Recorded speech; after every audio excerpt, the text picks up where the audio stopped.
Record. Fine. Lovely. Good afternoon.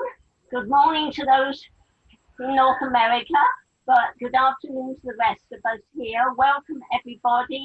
It's lovely to see you at another Oren Chapter Zoom meeting. If you've got your tea or your coffee, l'chaim and shana tova to you.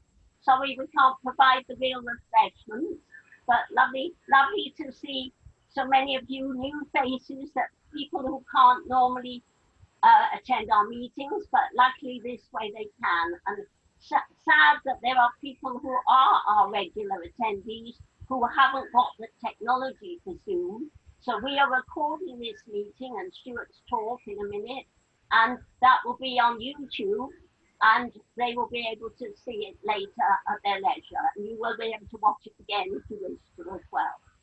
Okay, so this meeting is being dedicated by Helen Levy, and this is in celebration of Sami Beres's 80th birthday, which was on the 12th of September.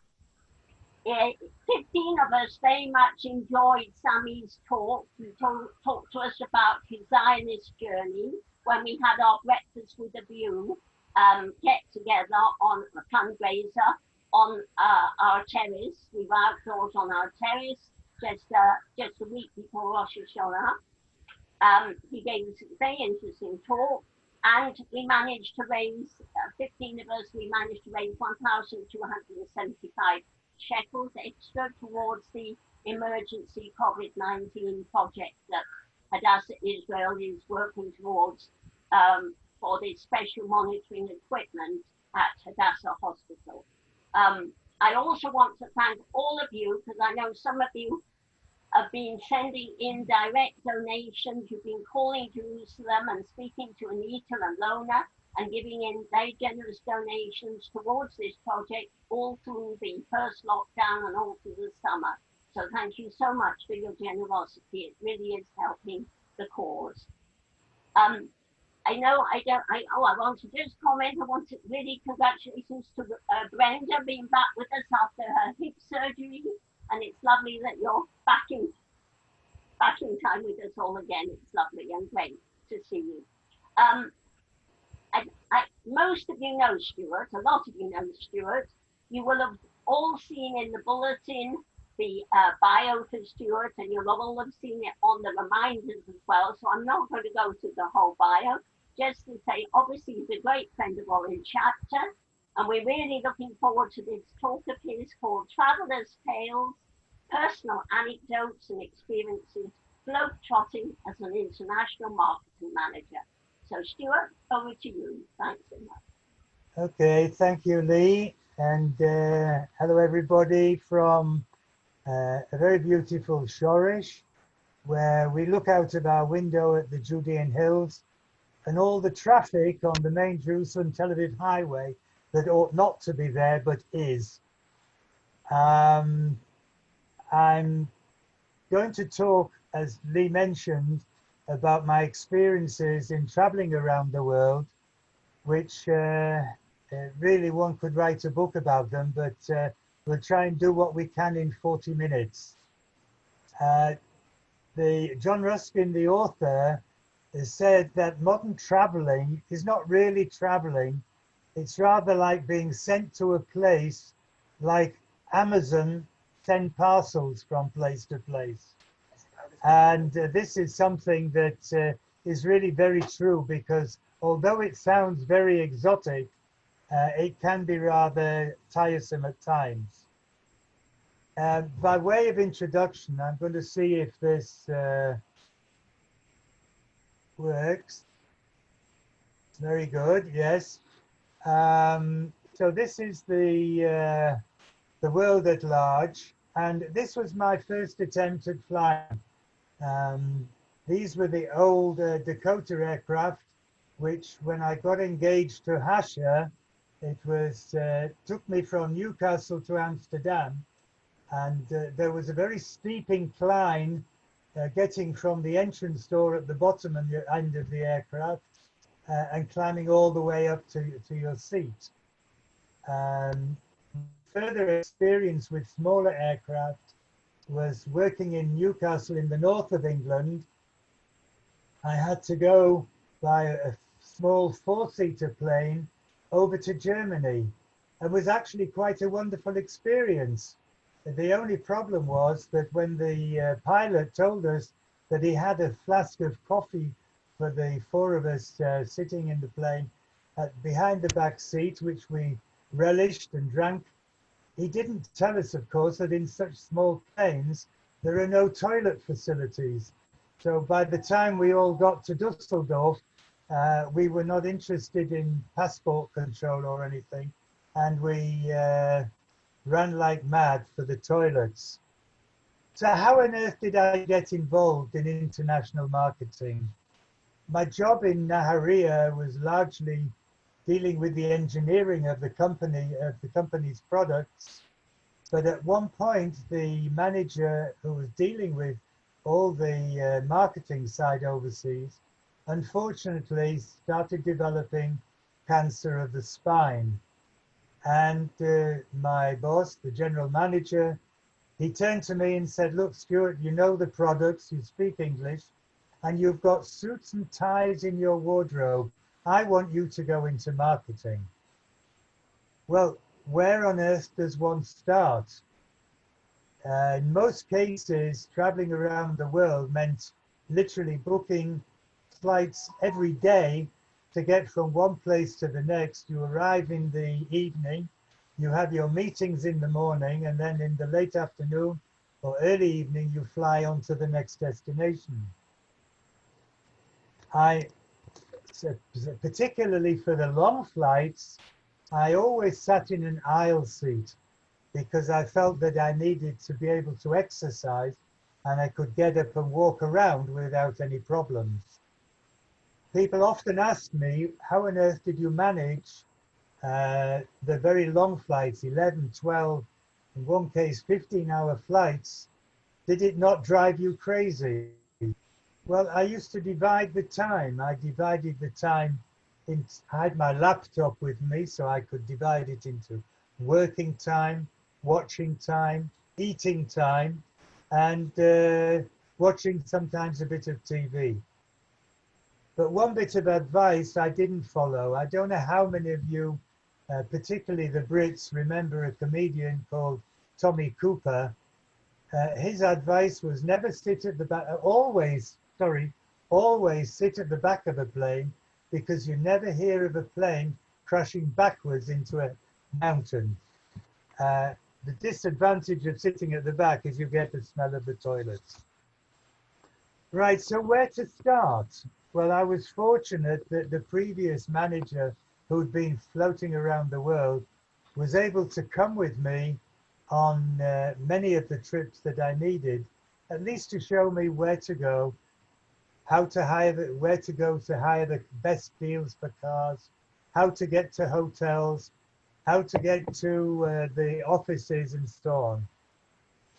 And I faithfully recorded all this information in a book and took this with me. I don't know how many of you are familiar with the costs of flying to multiple destinations, but particularly in America, I was fortunate that being a visitor to America, I basically paid for the flight to New York and back, if that was my initial destination, but all the internal flights were very, very reasonable, and I could literally flit around 10 destinations for about $100 each, much to the envy of many Americans that I met. These are called Visa coupons, if anybody is interested. So my trip to America usually took the form of arriving in New York and following the route down the East Coast into North Carolina, Miami, Houston, in Texas, over to California, Chicago, Cleveland, Detroit, Montreal, and back again. And that sort of trip was a pretty regular trip, at least twice a year, sometimes 3 times, all in the case of 12 days. I didn't want to be away from home for more than one Shabbat, so I would leave on a Sunday and make sure I got back on the Friday of the second week. So in New York, there is the question of getting used to hotels, where you stay. But I was fortunate enough that having friends in Yonkers and in Scarsdale, I always had a bed that I could stay in and find my way around. So I never needed a hotel. Arriving on a Sunday, I could see a little bit of the city in terms of sightseeing, but very little. After a tiring flight from Israel to New York, you don't really want to do anything except get into bed and sleep. Coming down the East Coast to Raleigh in North Carolina is a beautiful country, but beautiful state. But this was a major company we had a lot of business with. And as they met me at the airport, I didn't need to hire a car here. They took me everywhere. They dealt with me, so I had no really free time to do the things that I wanted to do. Now, coming down the coast to West Palm Beach, again, very nice there. And here I rented a car because then the object was to drive into Miami. On one occasion, I arrived in Miami just before the snowbird season, as they call it. This is the season where all the Jews from the Northeast, Long Island and New York, come down for the summer, for the winter, to escape the weather in the Northeast. And together with 2 or 3 other colleagues, we found ourselves in Miami, and the hotel that we wanted to stay on, which was actually a kosher hotel, I don't know if it's still in Miami, was told us, sorry, we're not taking any bookings. Well, with a bit of Israeli chutzpah and pressure from the colleagues that I'd arrived at the airport with, we managed to persuade them to let us stay there. But they said, all we can provide you with is a breakfast. We can't provide you with any meals. But they kindly told us that on the Shabbat, where we could go for Shabbat services. So we entered this hotel and found our way the following morning, Shabbat morning, to this Beit Knesset, which were very hospitable and entertained us in a very friendly way. And the end of the service told us that there was a big kiddush downstairs. Well, I don't know if you imagine a horse's trough, but probably about 3 or 4 times longer, filled with cholent. That was the basis of the kiddush that they had. So all these people with their plates and knives and forks were all gathered around this trough, taking their food to go and sit at tables and meet. I wish I'd had my camera with me. On one occasion, arriving in Miami from West Palm Beach, I needed to fill up the car with gas or petrol for the Europeans, and found myself in an area which was not too pleasant in Miami. And this is one of the things that, as a new guy on the block coming into places like this, you don't realize that there are some quite dangerous places. So I pulled in at this gas station and filled up with petrol, and there were an awful lot of unsavory characters around. Well, I thought my skin needs saving. I didn't fill the car to the top and got out of there as fast as I could. In Orange County, over on the other coast, John Wayne Airport, I'd had my instructions where to hire the car and how to get to the Hilton Hotel, which was quite close to the agents that I needed to visit. This was probably about 6 o'clock in the evening, and with great confidence I set off and followed the instructions in the book: turn left, turn right, turn left, turn right, and so on. I arrived at a point where the book said turn right, which I did. But having turned in there, it looked rather unfamiliar. And I didn't know where to go. I'd come into a sort of residential area, a dead-end area in a big square, but I happened to notice that there was a police car in the square and the policemen were talking to some of the residents. So I drove my car around and stopped at the police car and I said, look, I need help. I need to get to the Wharton in my beautiful English. I need to get to the the Hilton Hotel in Wharton.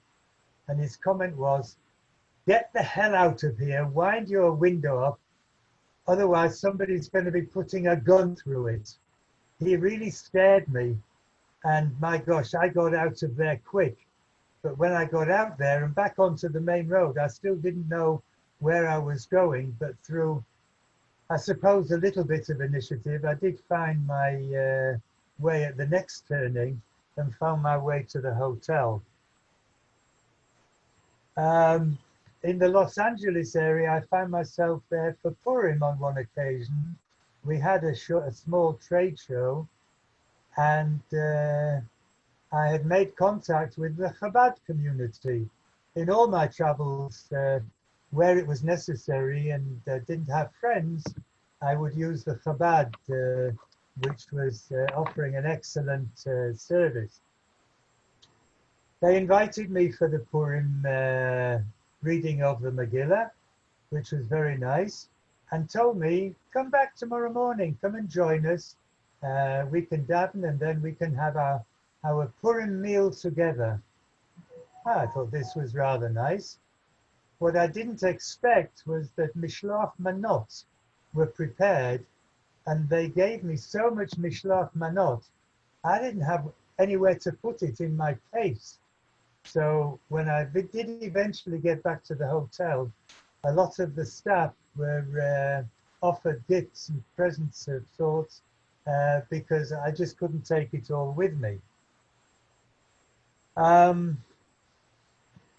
also experienced my first Californian earthquake when in California on one occasion, staying with friends who I'd got to know and offered me hospitality on any Shabbat that I happened to be in LA. I woke up about 3:30 in the morning and there was sort of a rattling on the roof, and I really didn't know what it was, but there was a sort of a vibration going on in the bedroom. And it was only later when I got up for breakfast that I was told that this was an earthquake of almost 6 on the Richter scale, which is quite serious, but people seem to take it in their stride and nobody panicked. It's only when it gets above 6 that people start to take action. So these were experiences on the East Coast. Flying overland then to Chicago. Chicago was a hub because our head office was in the Wisconsin area. And so I very often had to go and spend time in Wisconsin to give training to our staff in the office there. But Chicago was also the main place where trade shows were held. So it became a hub for all sorts of things. On one occasion, arriving in Chicago, I suppose it should be no surprise to frequent travelers, my luggage didn't arrive, and I was only there in Chicago for 1 day. And they said, don't worry, we will get the luggage to you. But I was giving a talk in Chicago itself, so I got a voucher to go and buy some clothes. So at least the top part of me was dressed nicely in shirt and tie, and I had a toothbrush to brush my teeth in the hotel. I think I had gone then from Chicago to California, and from California to Houston, and that's where my luggage caught up with me. Also in Chicago, if I was staying over Shabbat, I developed a friendship with a rabbi in the Skokie community whose wife was from England. And she said, look, Stuart, there's always a bed available. If you know you're coming, let us know a few days in advance. Come and stay with us. So many, many Shabbatot I spent with them, and the only price that I had to pay, as she often informed me, was if you're coming for Shabbat, you have to bring a new song for the Shabbat table. I also, on one occasion, going from Chicago to our office in Wisconsin, was there at the time of winter time with snow, and that was pretty horrendous. And with the snow in Wisconsin and the winds off the lake in Chicago, I ended up coming back to Israel with pneumonia. So that wasn't particularly pleasant. One thing I really couldn't get over, especially in the office, in our office in Wisconsin, was how the staff would come in at 8:30 in the morning with their tongues hanging out saying, I've got to have coffee, I've got to have coffee. And only then would they start work. Well, forgive me for those of you that are from America, but I'm afraid the coffee was rather like dishwater. It's so weak, it didn't give any fillip to the body whatsoever. San, I think you could have probably appreciate that. Very much so. On one occasion when my trip around had finished in Chicago, I had to fly over to the UK for an exhibition in Birmingham. And I was waiting at the airport, O'Hare Airport, and then get a call from the desk, would Mr. Palmer please come to the reception desk. I'd already checked in, so I didn't know what this was about. And go to the desk, and they said, sorry, we have to inform you that the plane that was due to fly to Birmingham has had to be withdrawn from service. We have another plane with a different seating arrangement. I have to say in advance, most times I flew regular class. This was the policy, tourist class. This was the policy of the company. But on this occasion, flying from Chicago to Birmingham, I had to go straight into an exhibition, and I did fly business class. The lady said to me, because of the change in seat configuration, I'm sorry, but we're going to have to upgrade you to first class. Oh dear. She said, your seat is, assignation is 1A. And like an idiot, I said to her, but seat 1, isn't that in front of the bulkhead? Is there room for your feet to be able to stretch out and sleep? She said, sir, all passengers in first class are allowed to stretch out their feet. There's no problem. So this was Chicago. My experience in Detroit was also getting lost a little bit. I got to the airport, I rented a car, and it should have been fairly straightforward to get from the airport to the hotel. And I was driving along this very, very long road with lots of traffic lights. And at some point, I think I must have missed a light changing to orange, and I'd gone through, and suddenly behind me, police car, and stopped me on the other side of the lights and kindly told me that I'd gone through a red light. I didn't think I had, I thought it was yellow, but gave me a real telling off, and I was speaking again in my beautiful English, so he had pity on me and gave me a caution and said, in Detroit, we behave according to the law. So I got my and he was about to leave and said, excuse me, but I am lost. Can you tell me how to get to this hotel I was aiming for? And he smiled and told me how to get there. As it happens, I wasn't that far away. Now, on the map, we see that from Miami, there are dotted lines. On occasion, one occasion I had to go to Brazil, so had a connection from Miami.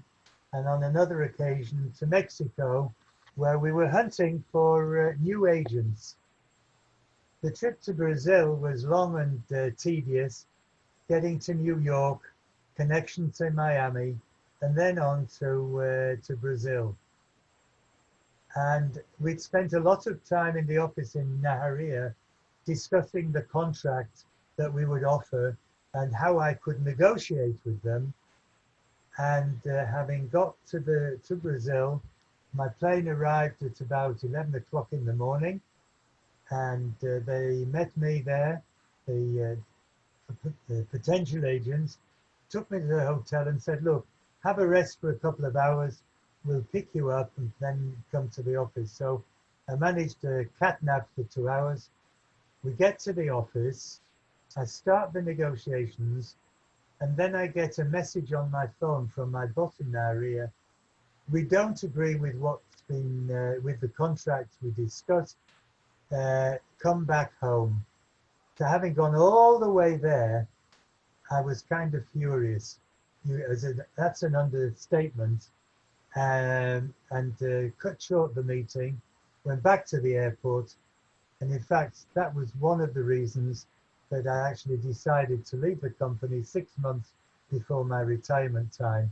I was not prepared to start spending time traveling those distances for that sort of end result.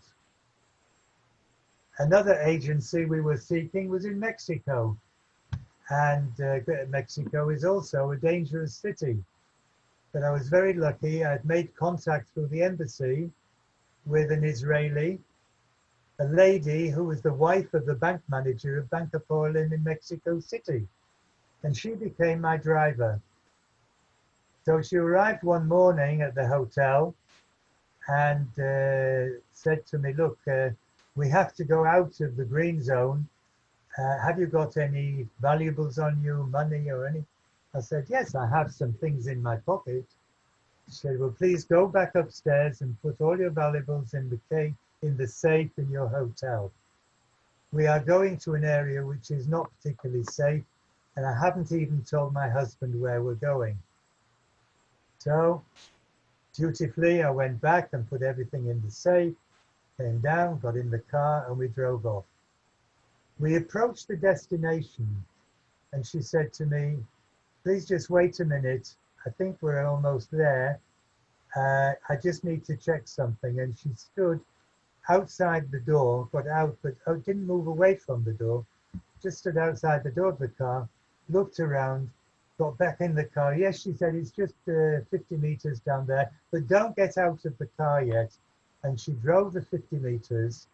She said, there is it, that's the door. Get out and get in that door as quickly as possible.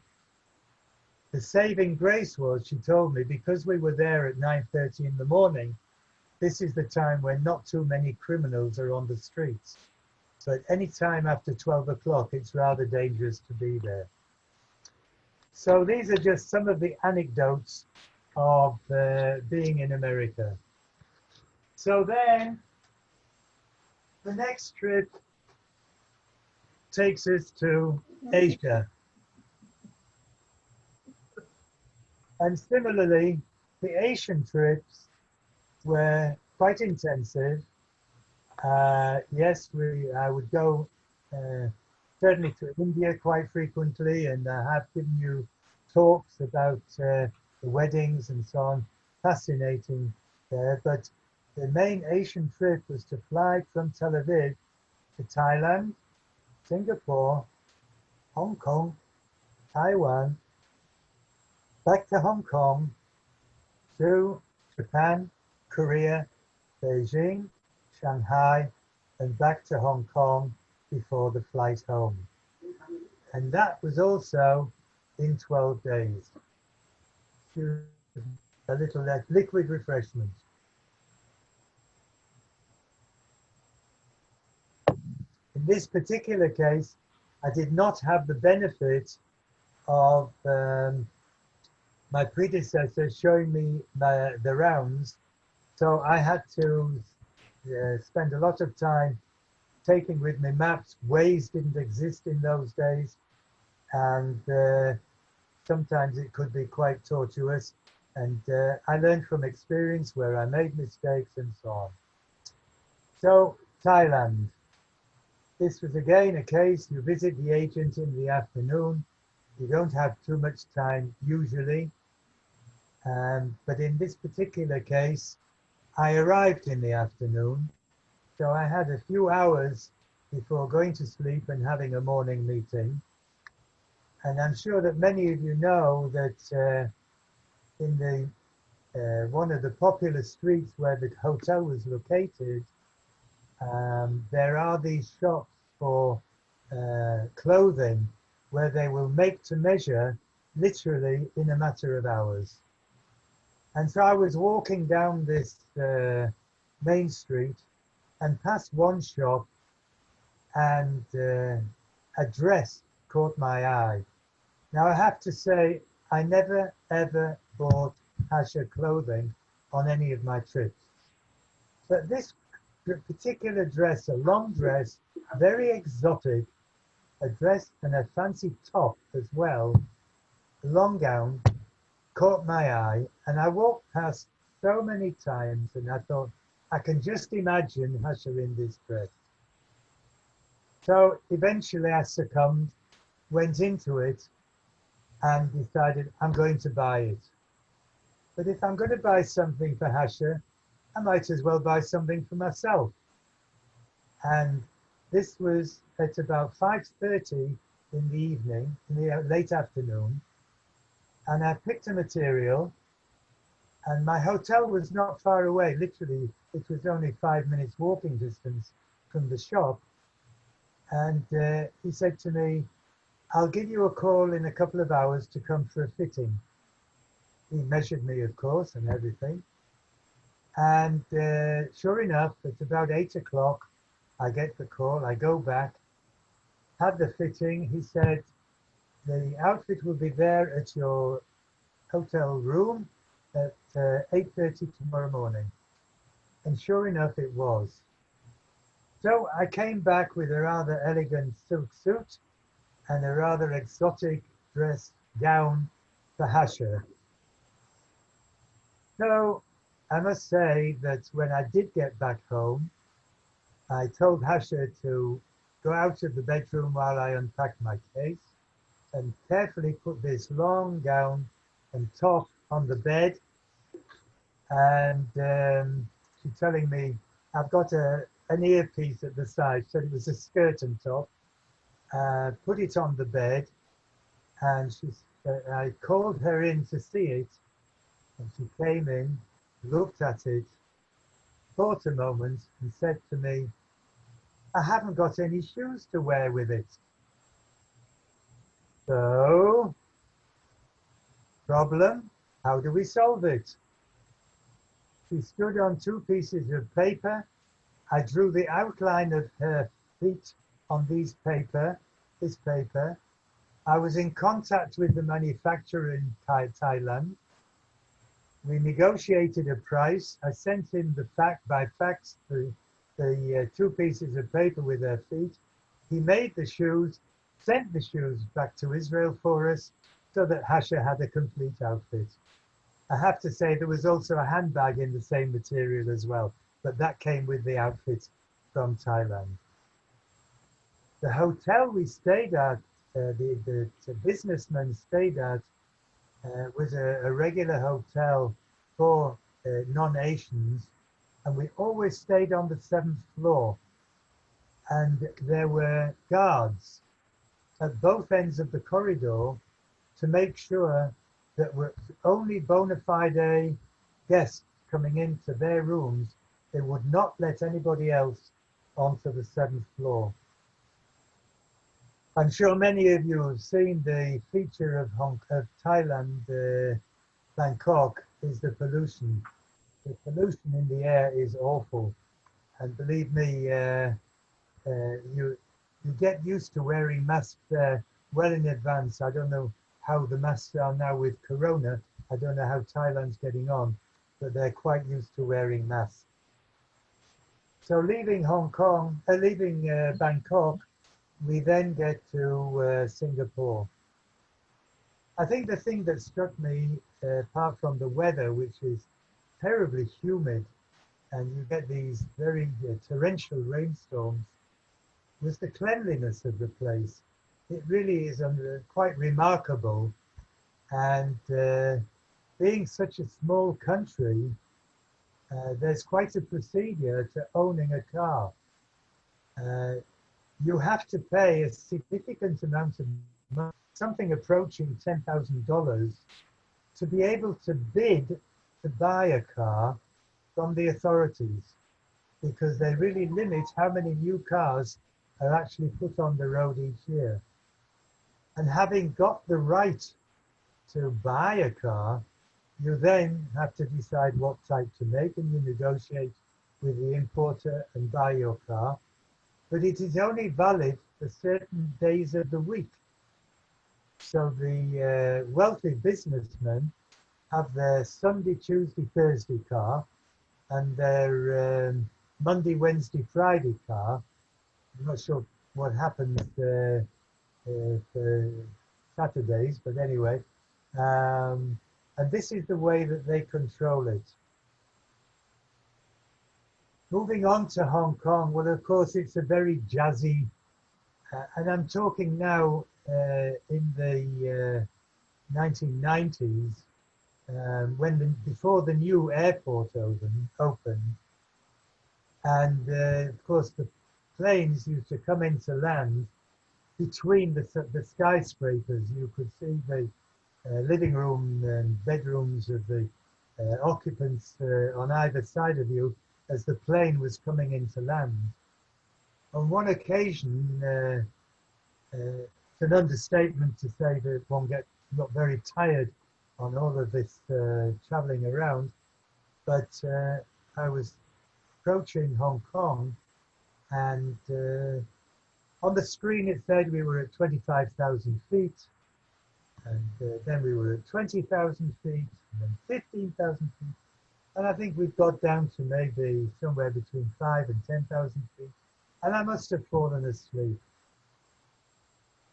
And all of a sudden, a few minutes later, with the plane doing a big turn, it woke me up, and it says 20,000 feet. It seemed to have been the most torrential rainstorm, and the pilot decided to abandon the landing and took off before even landing, did a big U-turn, and then came into land. So it was quite an interesting experience. I happened to be in Hong Kong on one occasion where the Chabad had temporary accommodation in a hotel, and it was their last Shabbat, and they made a big event out of this, and many businessmen that had frequently used Hong Kong made a special journey for that Shabbat just to be with the Chabad, nothing to do with their business. And as is usual, you had to stand up and say who you were and why you were in Hong Kong, but it was quite a wonderful experience. Chabad then their own premises, but I never got to see that at all. So again, we didn't really see anything. I didn't see anything, but we did have a holiday some years later, and we were for a few days in Hong Kong, and we got to see Victoria Peak. But as I say, most of the places I visited, I didn't see very much. So Taiwan. Taiwan's an interesting place. There's not too much to see, but I was staying in the hotel. We had a very, very important agent in there who, because he was Chinese, was able to do business in mainland China as well. And in the evening in the hotel, I'm going through all the papers. I'd only been there once before, so my memory wasn't 100% clear. And going through all the papers, my secretary, bless her, had forgotten to put all the contact details for the office, no telephone number, no address. And this was in the evening in Taiwan.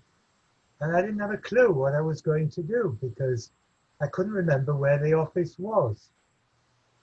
So even though it was at a very uncomfortable time in Israel, I thought to my secretary, you got me into this mess. And I phoned her, and of course, being the middle of the night, she couldn't help me. So I didn't know really what to do. So it got to be about 9:30 in the morning, and I started walking in the general area where I knew the office would be located.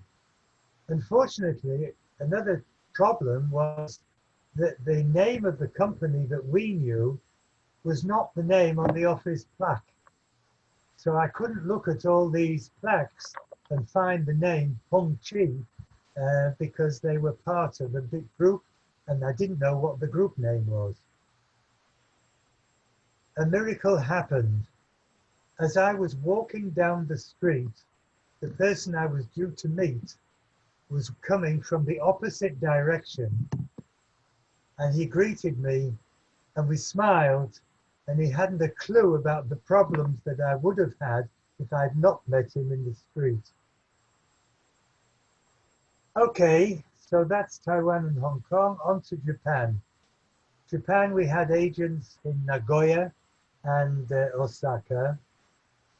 And of course, the first thing you have to get used to is that they drive the cars on the same side of the road as the Brits.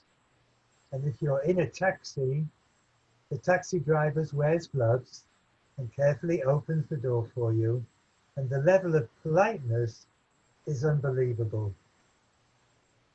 One thing I learned very quickly in touring around Asia, it was traditional to take a gift to the agents.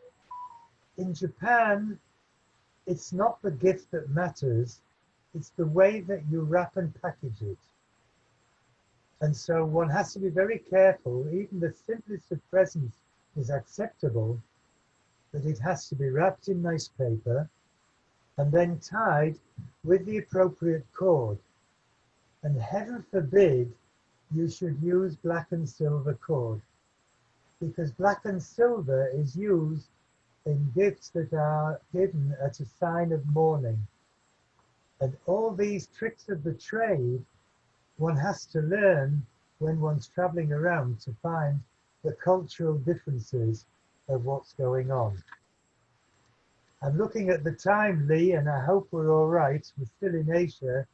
I'll try and finish Asia. We'll maybe have to give up on Europe. I did get to get an experience on the bullet train, which was quite something, traveling from Nagoya to Osaka. And again, the politeness and the discipline of the population in general is always there to see. When you get a ticket for the bullet train, you have a ticket for a specific seat and a specific carriage number. And as you go along the platform, the carriage number is marked on the platform. And so a single file line queues up behind you to be able, the train stops exactly at that point, and you go one by one into the carriage. Again, politeness. Oh boy, could the Israelis learn from the Japanese? If heaven forbid your mobile phone rings while you're on the bullet train, you are shamed if you answer it. So you go out of the carriage into the entrance area with the door shut to take your phone call.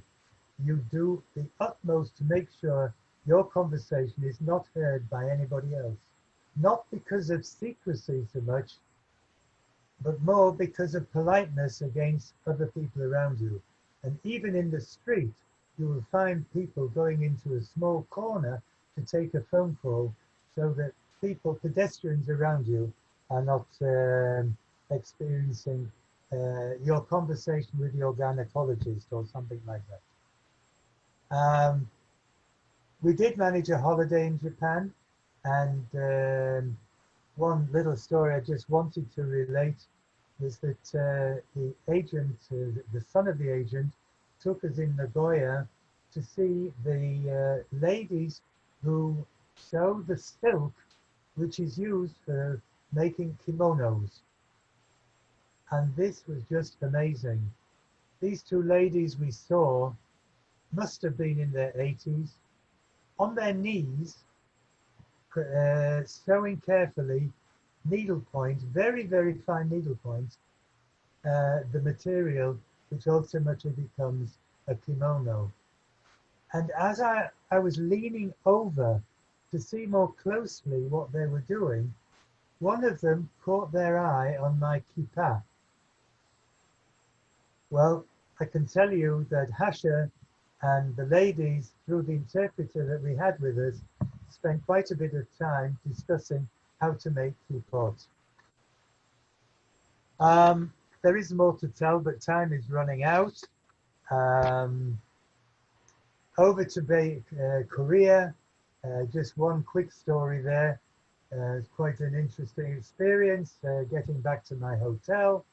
And after I'd been with the agents, and as I walked into the hotel, a very nice young lady comes into the lift with me, just the two of us, and then starts chatting me up, looking for business. It's the way that it's done, evidently. These ladies hang around in these nice hotels looking for businessmen. Hash is with me, so I must tell you, nothing happened. Over to Beijing, and this was quite a big trip. I was there on 3 days, and I agreed with the potential agents there that a timetable so that we could get through all our work in 2.5 days, and then they would show me some of the sights of Beijing. And we worked quite long hours on the first 2 days, made a lot of progress. We did appoint these people as the agent, and I know they became very, very successful agents for the company. And after we finished about 12 o'clock, we then went on a tour of Beijing. And we went to the Forbidden City, and we saw all the usual touristy things, and we finished up in Tiananmen Square. This was February. It was so cold, but so cold, I could barely straighten my fingers. I had gloves on, but it was so bitterly cold that at the end of the tour, how I made it, I don't know. At the end of the tour, I said to them, please, please, please, I must go back to the hotel. I need to get into a bath of hot water to defrost. And they said to me, we're very disappointed because we booked tickets to go to the ballet this evening. So I'm afraid there was no way physically, mentally, I could have made it. And I made my excuses. We still remained on good friends. They still did good business for us. And that was the end of that. Okay. Lee, I think it's around 10 to 5. I don't know how much time we've got. Okay, thank you. I mean, fascinating. We've always known you travelled a lot. We had no idea quite the mix of cultures that you experienced, Stuart. Where have you gone? Here we are, you're there. Yeah, quite the mix of cultures and what your experiences really were. So this was a lovely insight into those. How did you cope with the jet lag that you must have experienced? I've got a very sensitive biological clock that takes a week to adjust to a 1 hour time change. How did you cope when you were doing all these major trips? I must be honest, flying eastwards, I didn't really have any problems. I always made the point when I arrived, for instance, in New York, to go to bed at the normal time, to keep myself awake, to go to bed at the normal time. And then when I woke up, I find that I didn't have any reaction. Coming back to Israel, coming westwards, I used to take a tablet of melatonin and also stay awake as much as possible so I could go to bed at the normal time. And thankfully, I didn't have too many adverse reactions to it. I remember on one occasion coming back, I arrived, I think, about 9 o'clock in the morning from the Far East, and Hasha spent the day trying to keep me awake, taking me down to Khofa Carmel, making me walk along Tayelet, and bringing me back, and doing everything she could. I think I went to bed about 8 o'clock, but with my tablet of melatonin, and it kept me awake. So I didn't have too many adverse reactions. Right. Anyone else want to unmute themselves and ask Stuart any questions? You're welcome to unmute yourself. Yeah, Rona? Yeah. Rona? Do you have a favourite country, Stuart, that you'd like to go back to? Oh, that's a very tough one. Of course, especially with the weddings that we attended in India, it was a wonderful experience. And we did I'll take this off now. I have got one for Europe, but we didn't quite make it.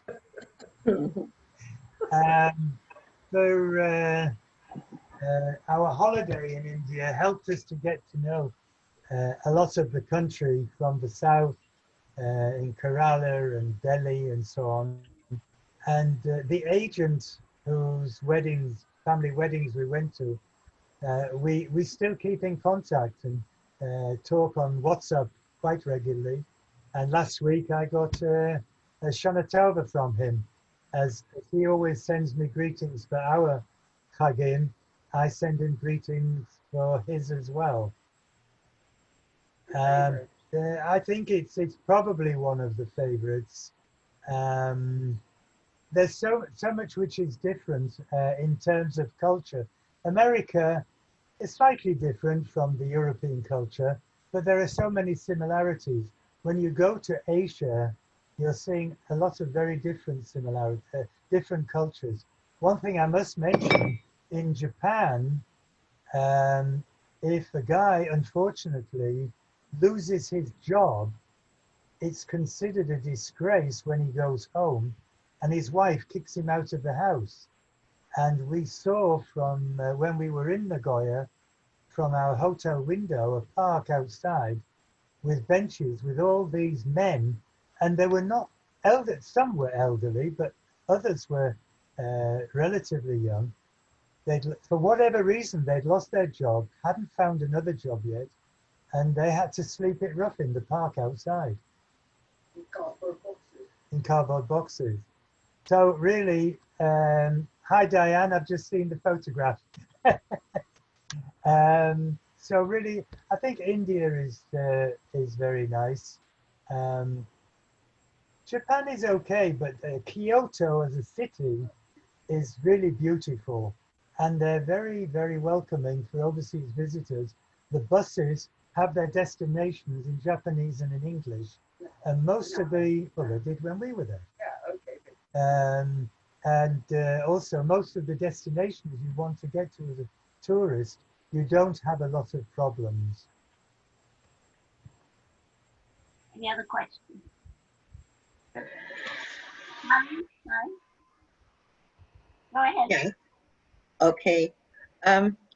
First, I wondered which city you were in Mexico. Was it Mexico City? Yes, it was Mexico City. That's what I thought. But the other thing I wanted to ask you, I'd been in Beijing many, many years ago, and the pollution and the traffic was horrendous. So did you find that it took you a whole lot longer to get anywhere than it would normally? And the people on the streets were wearing masks like we do today outside, but there was no COVID-19 at that time.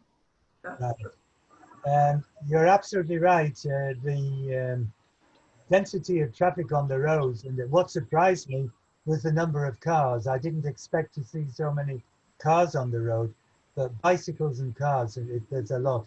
And yes, the pollution is very high, but my hotel was very close to the agent's office, so I didn't have too much traveling around to do. And since when we did have this half day of tourism around the city, everything was new to me. So wherever we went, didn't matter that we were delayed a little bit. I just enjoyed the experience of being there. Yeah, we did too. Also, I wanted to say I'm originally from New York, and I still have family in New York and California. So I've done quite a bit of traveling. I find that when I'm going west, I love the night flights because I'll get there in the morning and I don't have jet lag really. That's On the right. way on the way back, I always stop in New York because it's a little better than coming from San Francisco.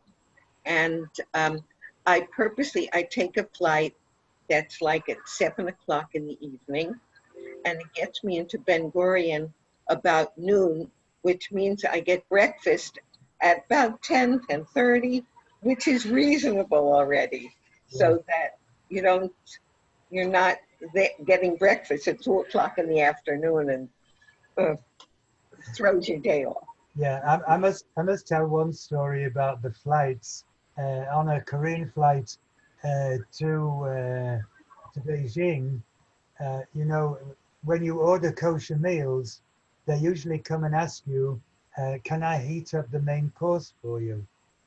And you take it out of the packaging, and they heat that up and then present it on the tray with the rest of the food. The Korean stewardess came over to me and said, "Can we heat up your meal, sir?" "Yes, thank you very much." And she went off and she came back and she put the whole tray in for heating, including the hors d'oeuvres and the main course and even the dessert. So the whole thing was heated. Um, I must say, talking about kosher food, this is really one of the experiences in Europe. I was flying from Amsterdam to Lisbon, and the kosher meal had been provided in Amsterdam. Now, some of you may or may not know that I've got an allergy. I can't eat walnuts or Brazil nuts. I choke. And the meal that was provided was very nice, and I'm eating and great. And then at the end of the meal, there was a slice of what they called, what is it, krentenbrood, which is like a fruit loaf as a dessert. And I started eating this, and I realized, oh, I'm choking. I've obviously got walnuts in it or something. Well, whenever I traveled through Amsterdam, I always made sure that I could get to the kosher deli to buy the Dutch licorice, because Dutch licorice comes in a multitude of flavors. Salt, double salt, Coca-Cola flavor, honey flavor, this flavor, that flavor. And our kids, our family love it. And I had a backpack full of licorice. And so I was able to find the strongest flavor and suck on that to take the spasm in my throat away. So,